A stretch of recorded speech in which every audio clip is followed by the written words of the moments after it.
is 12 feet up and it never captured a usable face. Here's the height. The actual height works. Your camera is 12 feet up and it has never captured a usable face. Here's the height. Actually works. Actually works. Every homeowner makes the same mistake. Mount the camera at the roofline because higher means wider view. Sounds logical. But there's a problem.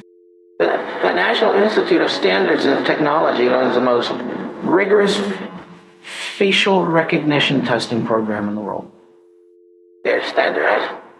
You need a minimum 120 pixels across the distance between someone's pupils for reliable identification. Camera mounted at 12 feet, looking down at someone walking past your front door, delivers roughly 40 to 60 pixels between the eyes. That's enough to confirm if a person exists. It's not enough to identify who they are. Your footage captures blobs, not faces. Police can see someone was there. I see who it was. The Office Scientific Development Branch tested this. They mounted cameras at different heights and angles and measured identification rates. The result was striking. Cameras at 7 to 9 feet, angled 15 degrees below horizontal, achieved a 95% identification rate. And cameras at roofline height with a steep 30-degree downward angle, 30%. Capturing the tops of heads.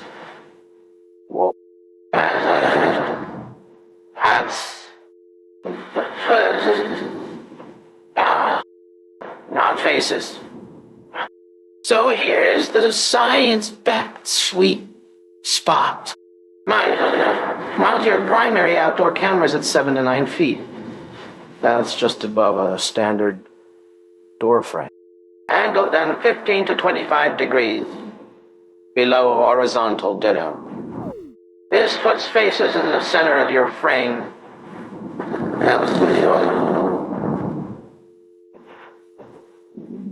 Most people approach your door within 20 feet. At this height and angle, a standard 4 megapixel camera delivers well over 120 pixels of intrapupillary distance. But here's the expert level move that most people miss. The FBI and National Crime Prevention Council recommend a 2-camera strategy. Keep your wide-angle roofline camera for overall scene context. Who walked where? What car pulled up? What direction they came from? Then add a second camera mounted at face height, 5-6 feet, At your primary entry choke point. The front door. The side gate. Wherever someone has to walk through a narrow space. That camera looks unusual, yes. It's mounted where people can see it, maybe even reach it. But that's actually an advantage. A visible camera at high level knows where to turn.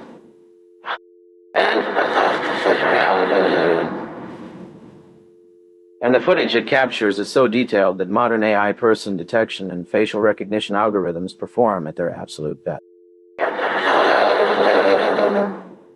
And the police, exactly what they need.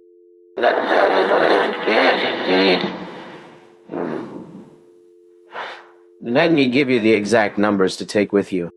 Primary cameras.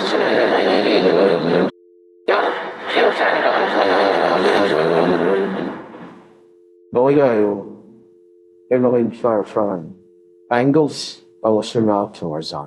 Maximum useful distance, 20 feet for identification. Point camera, 5 to 6 feet, slight upward angle. Use wired power at face height. A battery camera there gets stolen. And adding 4 megapixels for enough